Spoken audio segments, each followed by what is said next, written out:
Before we get into this Saw X review, I found this fun little note from Jigsaw this morning. Let's see what this is all about. Hello, KillJoy. I want to play a game. As a YouTuber, it is your job to entertain. And as a horror film journalist, it is your job to be truthful. You give overtly positive reviews to horror films and rate all of it 10 out of 10. Your thumbnail facial expressions are all lies. I insist you give a fair review to my latest outing, or the container holding a gallon of sulfuric acid will rain upon you, dissipating your flesh and cleansing you of your lies. Are you willing to show your true face? I will be watching. The clock is ticking. Live or die. Make your choice. All right, well, you heard the guy. Let's get into it. Well, sometimes that is better. First, let's get into a spoiler-free review of Saw X. If you want to skip on over to the spoilers, you can check that out with the little chapters or scroll ahead with the thing at the bottom of the screen. You know, it's YouTube. You've been here before. Saw X is a wonderful return to form that may be the best film in the entire franchise. I genuinely did not think I would be coming out here saying that with this film. It blew past my expectations and made something that was truly more than just a Saw film. With that being said, though, it of course delivers on what makes Saw so great. Some disgusting traps and some great character moments across the board. Saw X is a pocket story as well, which in my opinion is the best way to continue a long-standing franchise just like Saw. So many movies try to keep a continuity going, and in my opinion, that's really hurting a lot of these new franchise continuations. Saw X, though, is just a little pocket story that happens in between 1 and 2. It's not trying to be anything more fancy than that, it is just keeping it simple. That works to this film's advantage throughout the entire runtime. Like, sure, you're following some fun characters from the past, John Kramer and Amanda Young, and maybe other people, I don't know. But while that nostalgia aspect is there, the big focus of this movie is to show you a new side to these characters that you may not have seen in the past. That's why it works, and that's why other franchise continuations that are just playing the hits don't necessarily hit as hard. Like Scream 6, for instance, showed us a Gale Weathers that's basically just the same character from the original movie, and it was like nothing really to write home about. In this movie, though, Tobin Bell potentially gives the best performance of his entire career, showing us a super emotional side to John Kramer that we really haven't seen that much before. At least not to the level that Saw X takes it. I mean, I was in tears within the first 30 minutes of this movie. I can't say that about any of the other Saw films. This movie made me laugh, it made me cry, it grossed me out. I don't know. I mean, everything you could possibly want from a Saw film, Saw X has. And then it blows past that and does even more things by having a super captivating and emotional story. It has little bouts of humor, which is so unexpected for a Saw film, it's actually a little silly. I wouldn't change a thing about this movie. If you're a Saw fan, you'll love this. If you're a newcomer to the franchise who is super overwhelmed by 10 movies in a horror franchise, you can see Saw X without seeing any of the prior films. Does it sort of take a Halloween 2018 approach where it's like a direct continuation to the original? Yes, but you really don't need to see that first film. All you need to know is John Kramer is the guy that puts the people in the traps. But I'm very happy with the film overall. I highly recommend seeing this one in the theaters. Do not miss it. All right, we're officially getting into spoiler territory here. I think Jigsaw might cut off your face if you decide to go any further. And trust me, you really don't want to piss that guy off. Spoilers ahead, you have been warned. Let's get into it. Never in a million years did I think I would be coming out here talking about the 10th Saw film and saying it's a masterpiece, but here I am. Saw X is a rejuvenating sequel that brings new life to this otherwise maybe kind of stale and stagnating franchise. I look at the last 2 Saw movies that were really just trying to reinvent the wheel and try to do this big and explosive thing. Saw X doesn't do that. It just does what this franchise does best and gives us a really emotional story. It's not trying to reinvent the wheel, it's just rolling on all 4 of them very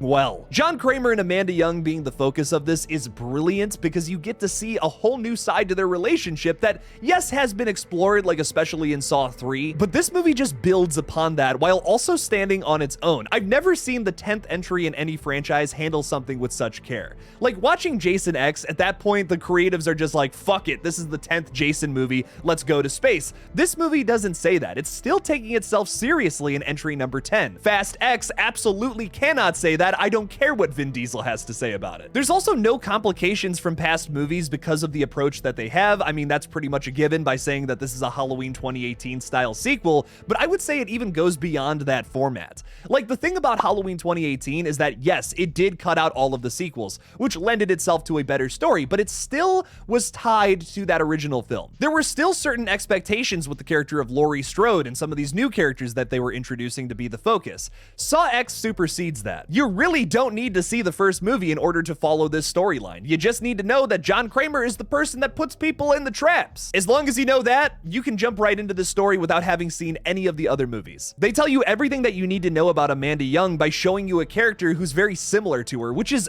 genius writing. Like, oh my god, I could not have written that better. The character of Gabriella is basically Amanda Young 2.0. She still stands on her own as her own character in this, but yes, she's a drug addict who, in John Kramer's opinion, needs a reawakening. And Amanda Young feels sympathetic towards the character for that reason. So you get all of Amanda Young's backstory on top of this new character's backstory at the same time.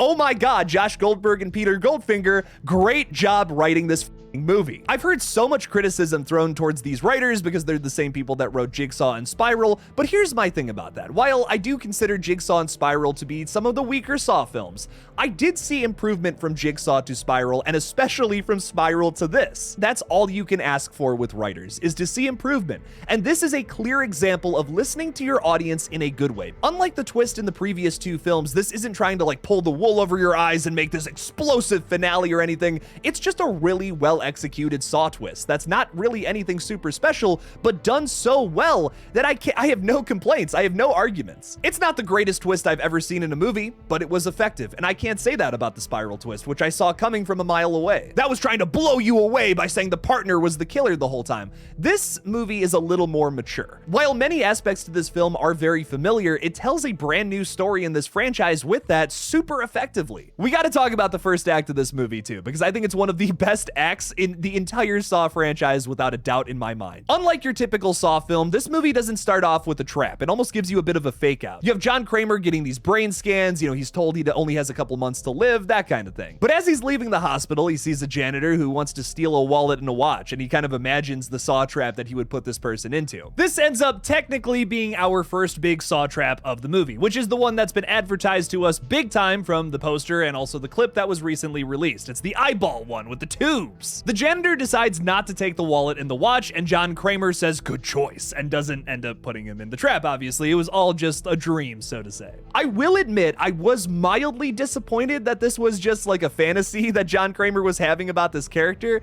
but at the same time, I think it perfectly touches on his morals from the get-go. It's a great way to establish that without just spelling it out in dialogue. You still got to see the eyeballs get sucked out of his head, and it gave you all the information you need to know about this character moving forward if you have never seen a previous Saw film, something that was super important to Saw X to bring in a new audience. It's perfect. It's a great way to start this film. You get the moral code of John Kramer out of the way, and you know that he's the guy putting people in the traps. Tobin Bell's performance in the first 30-ish minutes of this film brought me to tears, which is something that I genuinely never expected from a Saw film. I was expecting a little more of an emotional story, that's something that the writers and producers have been teasing for a couple of months now, but I wasn't expecting this. The first 30 minutes of this film, you just see John Kramer being a human being dealing with mortality. He's just trying to make the best of the time that he has left, and then he gets this chance at potentially a miracle cure, and it's all a bunch of bullshit. He might be a genius engineer, but anybody facing mortality, any kind of little shred of hope, they're gonna grab onto that no matter how illogical it may seem, and that's what makes this story so great. He finds out because he buys a bottle of tequila, he's all excited, he goes in there and all the equipment is gone, everything's trashed, nobody's there. John Kramer finds this VHS tape that had brain surgery footage on it, and that's what he was watching during his surgery. He had to stay awake to make sure that his motor functions were still good. It was all part of the ruse. You could see him beginning to cry, and he lets out this wail and he smashes the bottle on the ground. Tobin Bell's performance mixed with the way they frame it brought me to tears. This is an upsetting opening scene, and it's about a guy that kills people. I shouldn't be feeling this way about this character, but god damn it, they did it. Hats off to the creatives behind this film, and Kevin Grutert, the director of this film especially. It's such an impeccable and enthralling first act to a horror film. I wish every horror movie started off this way. In my opinion, and this movie lends itself to a debate, which is another great aspect to it, the most villainous character is easily Cecilia Peterson. I love that she is also a main focus of this film. We get to see like very candid moments with her at home, like splitting the money across all of the people who rused John Kramer. Little did she know, though, she was dealing with the Jigsaw Killer, which she ends up deducing later on in the film when, well, she gets kidnapped. This actress is phenomenal in this role, though, another major standout here for sure. Now, you can't review a Saw film without talking a little bit about how gruesome the traps are, so let's get into that a little bit. While I don't think any of the Saw X traps are the most gruesome I've ever seen, they're all consistently up. Like, none of these are the shotgun carousel or the rack, but they're all really decent. Like, Valentina saws off her leg with a Geely saw? What? Oh my god. And not only that, but she has to suck the bone marrow out of her femur in order to get out of this thing.